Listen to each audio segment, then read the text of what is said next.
I'd like to thank all of you that have made the time to come here today.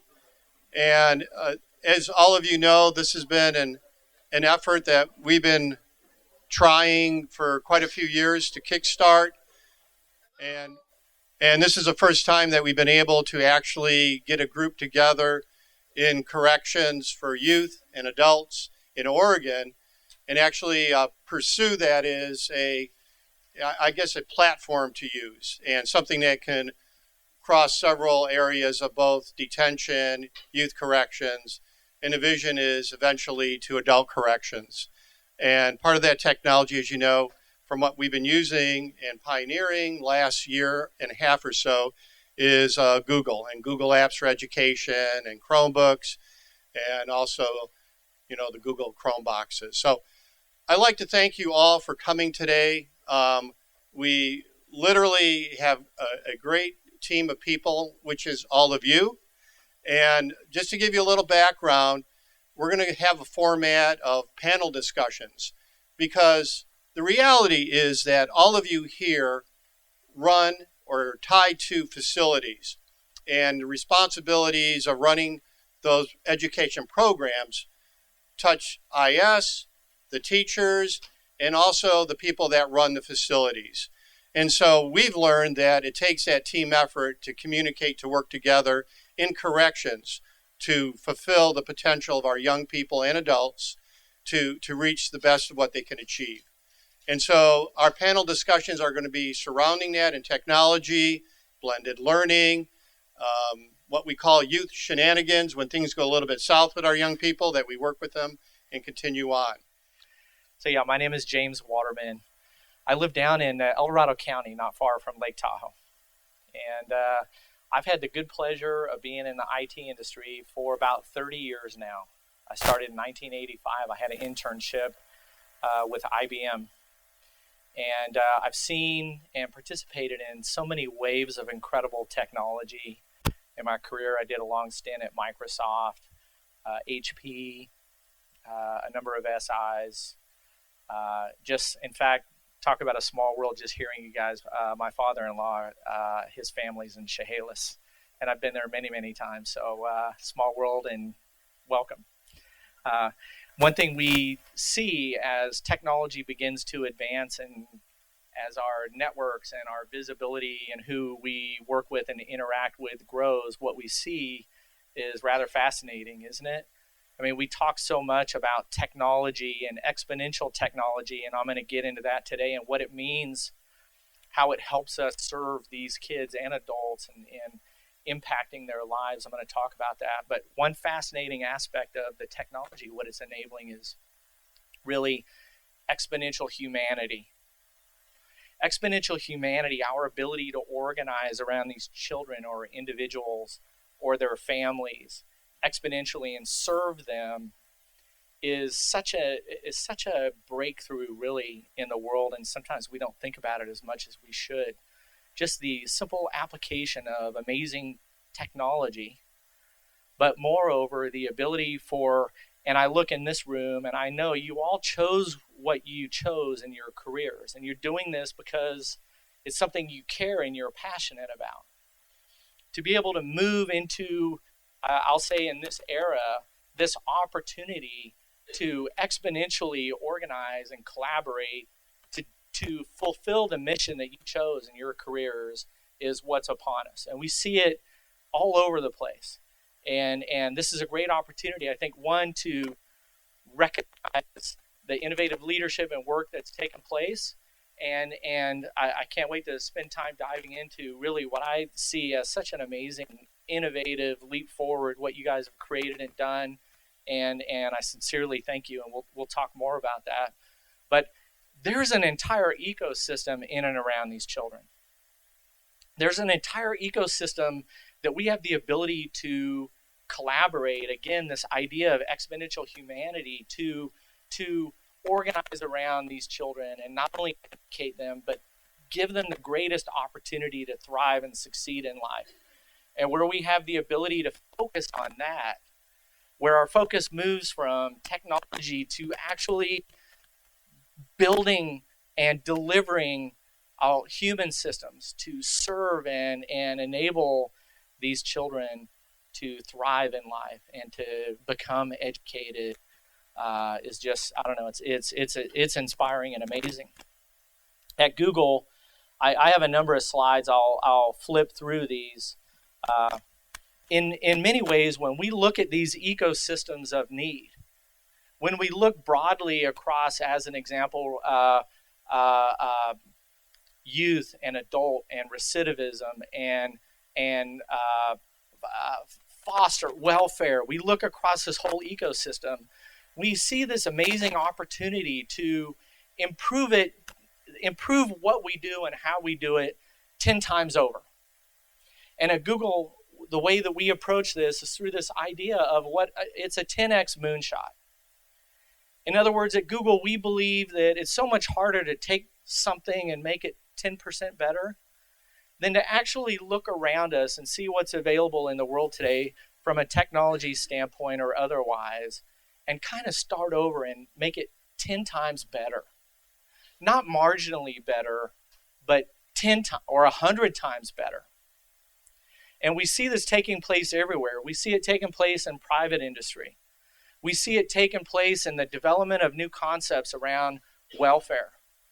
We see this exponential opportunity, and leaders seize that opportunity.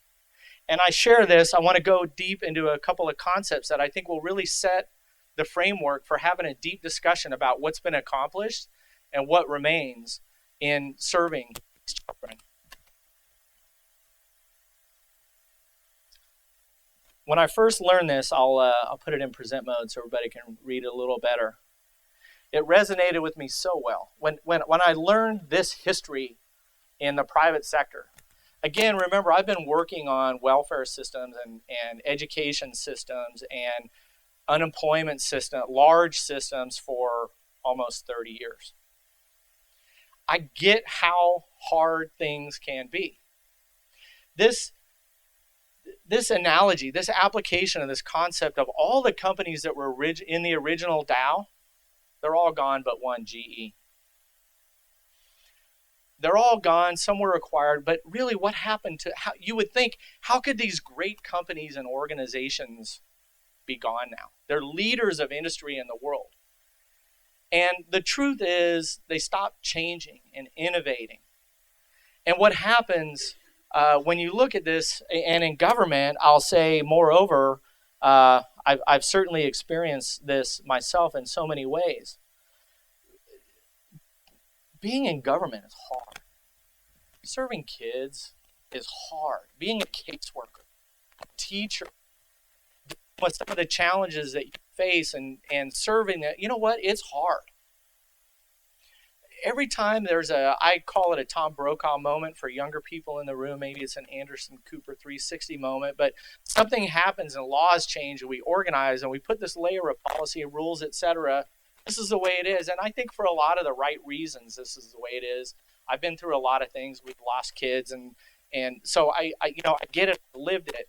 But the reality is in this day and age, we have such a unique opportunity by leveraging, again, this idea of exponential technology to go back and really rethink how we serve and enable these children. And how we rethink, the most important thing is that we stay focused on them. If I may for a moment, I'm going to flash forward to this idea of standing before a clean canvas. You all, I've heard your roles and what you do. You are the experts in education.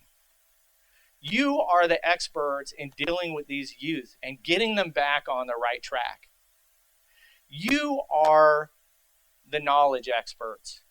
Your ability to organize into small teams focused on the kids and the North Star. Focus relentlessly on how do we serve and better serve and yet better serve these children and adults. This idea of standing before a clean canvas and looking around the world and looking at what's available and what's going on in the world and saying, if we, just for a moment, if we were to start over, if we were to do it better, if Our mission was to truly educate to the fullest extent and keep them in their current curriculum and deliver the world of education and opportunity to them. Where we stay focused on that North Star, on that child, we will be successful. And in this day and age, it's in many ways the technology, but I think moreover, the technology has caught up and surpassed what we're doing in government today. In reality, it has.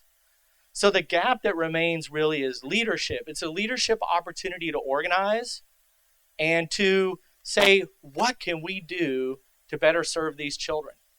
And the reality is the technology is out there. And with purposeful intent and elbow grease and effort, we can take that technology and we can deliver great opportunity, experience, etc. for these kids. Anywhere.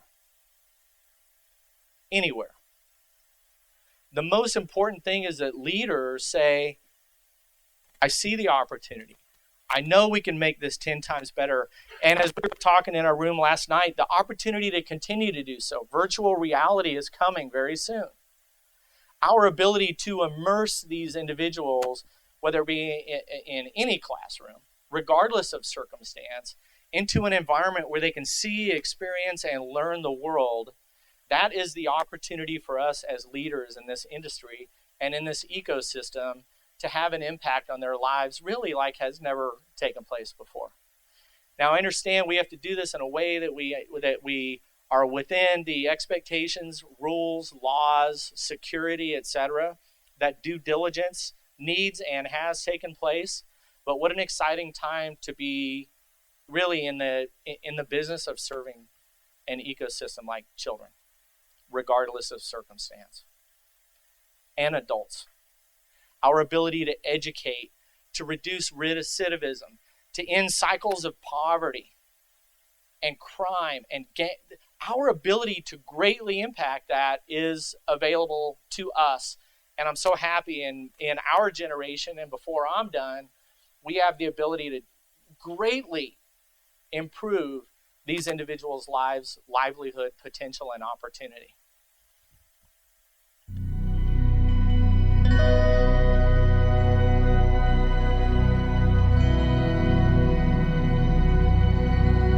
The actual Moonshot is wonderful, inspirational, poetic, beautiful, involved great technical challenges, genuine heroism. It brought the world together. But think about the Polynesian islander on the dugout canoe, deciding one day they were going to go that way. No one had ever been that way before. No one even knew if there was anything that way before. It was amazing, and it changed the world. People can set their minds to magical, seemingly impossible ideas, and then through science and technology, bring them to reality. And that then sets other people on fire, that other things that look impossible might be accomplishable. Galileo is such a hero, in thinking big, and what he represents to me is both curiosity and wonder that humanity had, that pushed him and drove himself to invent and work on the first telescopes that allowed us to see the moon, and here we are. These aviation pioneers were figuring it out as they went. No one really knew how to build an airplane, right? No one knew how to fly an airplane. It was amazing and crazy and wonderful, and they wanted to explore. Many years ago, the great British explorer George Mallory, who was to die on Mount Everest, was asked why did he want to climb it. He said, because it is there. There's so many challenges in the world, and you could feel daunted by that, and sort of oppressed by that, or you kind of say, how might we think differently about this? Everyone else in the world is working on that next 10%. If you can be the one that delivers that 10 times improvement, you have a chance to really change things. If you want cars to run at 50 miles per gallon, fine, you can retool your car a little bit.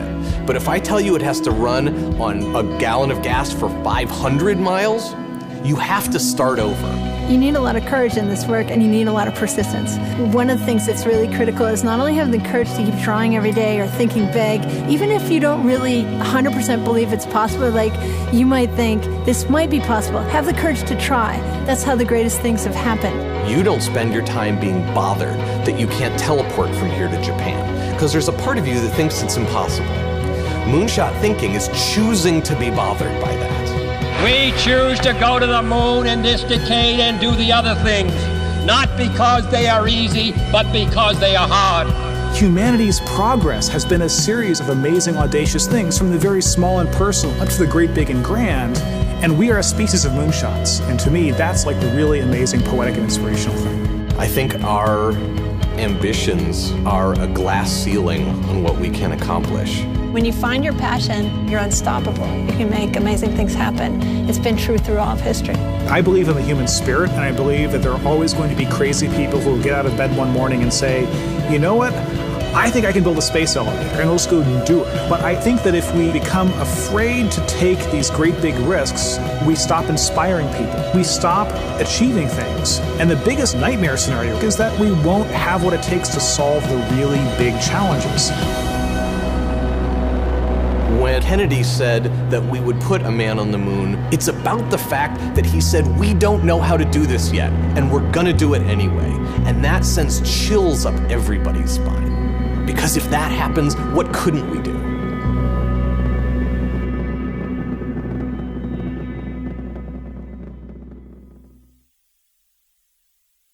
And I hope it was for you all, because I think what it really does, regardless of what you do and where you are, when you see this, you look through a lens from your experience, your perspective, your role, etc.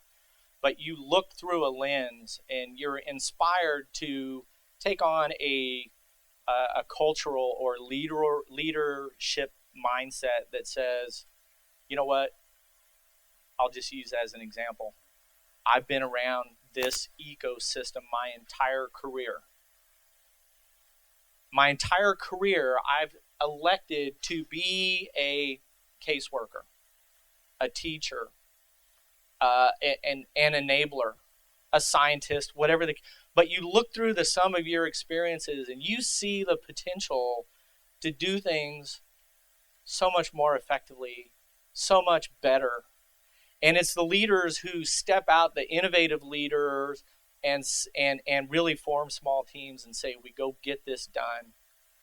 And that's exactly what happened here. And it was really fun to watch these individuals and to see what they've come up with, and to meet with such a diverse group yesterday and hear the excitement.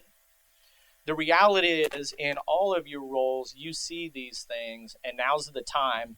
So here's a bottom line of where I was going with this. How many of you are familiar with the concept of exponential technology? Anybody? So what's taken place, actually, let me give you an analogy. If you were to take a step, let's say it's 3 feet, the next step is 6 feet, the next step's 12 feet. I'm willing to bet we have some scientists in the room in here and some smart people. If you were to continue that exponential, every step is twice as big as the last one. Just quick, or someone might want to do the math, how many steps would it take to go to the sun and back?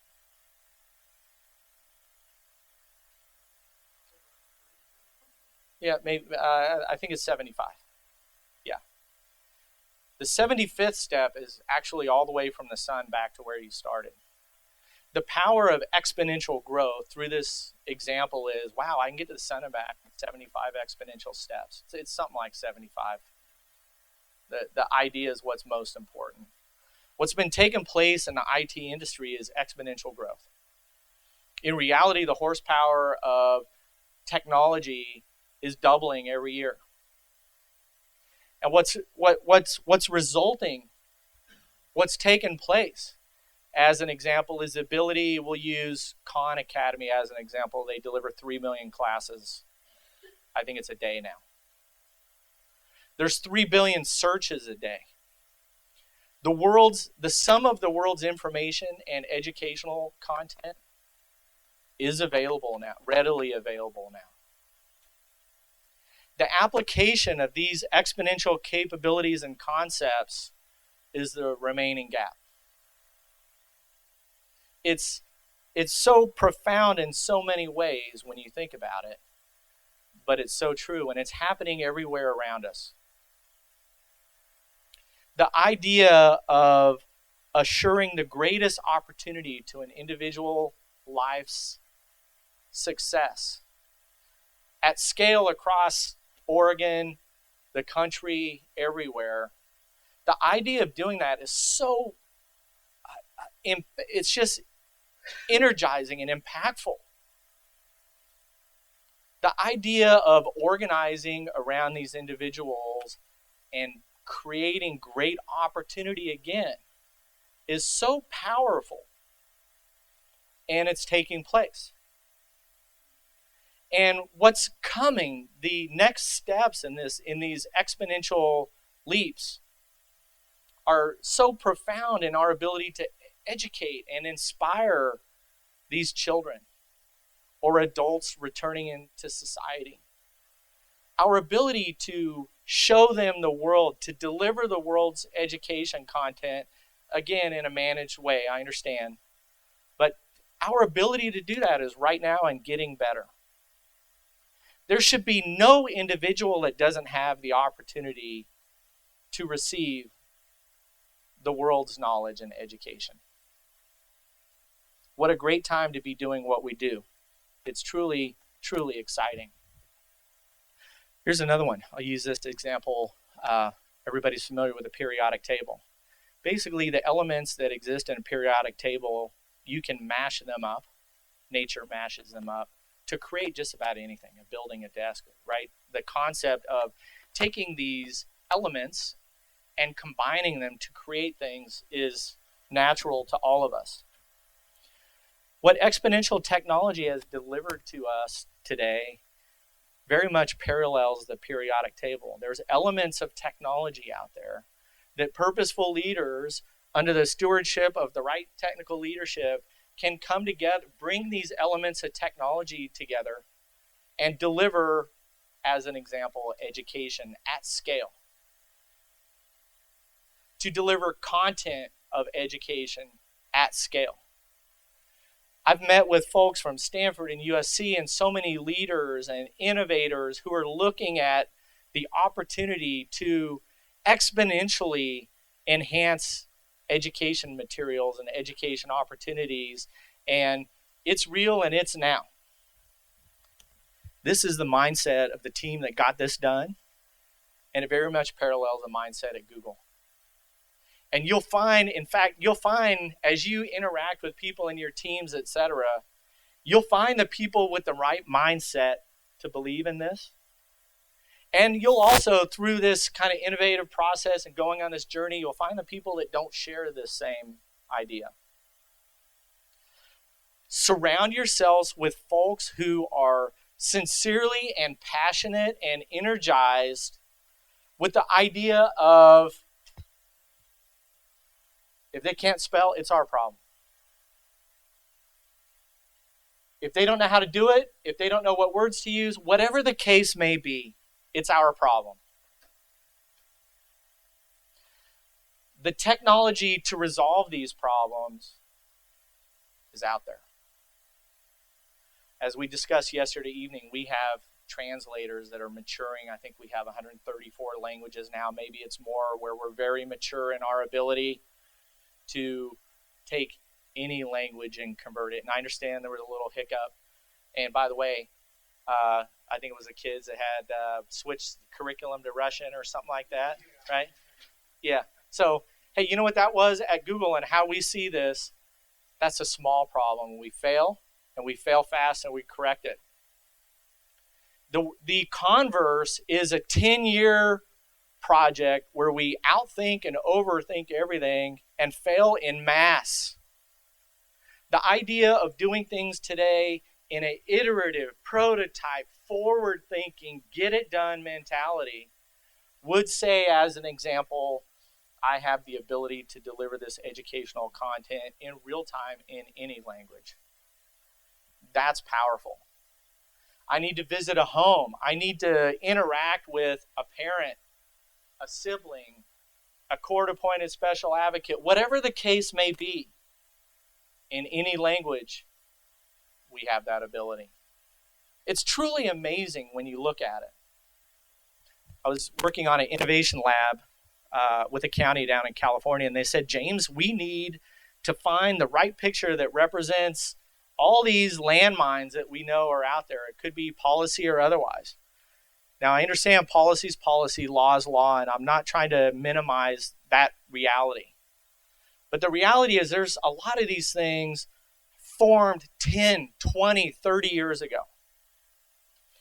Our role as innovative leaders is to identify them, communicate, and collaborate, and overcome those obstacles. Where we focus on the kid and the North Star and the outcome, the obstacles become much more manageable. Because when you're right, and you know you're right, and you're doing the right thing, these things become very much resolvable.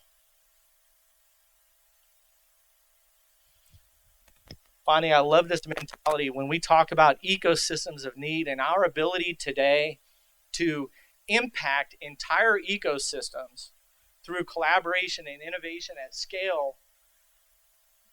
There's some just basic concepts that still play. Even though the ability to do amazing things, we start with a foundation.